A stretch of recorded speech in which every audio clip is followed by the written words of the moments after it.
I'm Andy. I teach mythology and folklore. Welcome to Tantalizing Myths.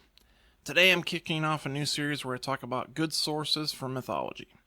Don't worry, I'm not going to refer you to a bunch of super expensive textbooks or journal articles locked behind paywalls. These need to be accessible and give good value to you. At some point, I hope to get some kind of discount codes for you to use.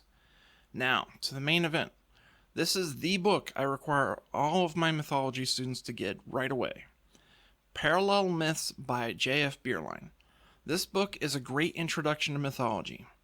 Why? Because it doesn't bog you down into introductory and historical essays.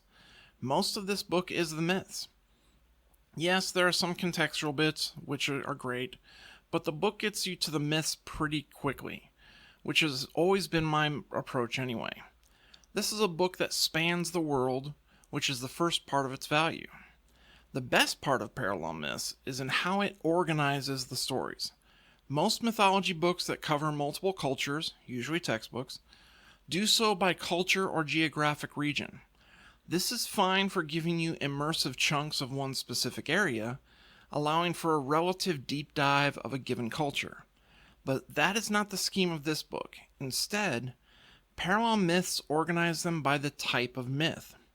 So you have creation myths presented together, flood myths, apocalypse myths, hero myths, etc. This is fantastic. Grouping myths together this way allows you to make cultural and human connections that are otherwise missed. For instance, you'll see that a number of creation myths begin in elemental chaos across the world. Some of this is explained by cultures coming in contact with one another and influencing one another. However, other cultures never had contact with one another until the modern era. It reveals that humanity thinks along similar terms worldwide. Going from culture to culture across given myth types unlocks a different kind of understanding about mythology and world storytelling that is often missed. This happens with history too, where we learn that the Jamestown, Virginia fort was founded in 1607, but we don't connect that Shakespeare's play Antony and Cleopatra was written in the same year because we tend to separate it all by geography. Parallel Myths is meant for those curious about mythology. The selection of myths is meant to tantalize people into reading them.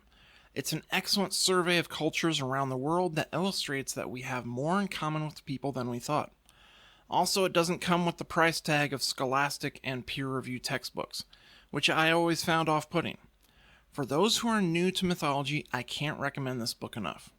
That's our first book in the Myth Library. Should I come up with a rating system for these? Leave me a comment below.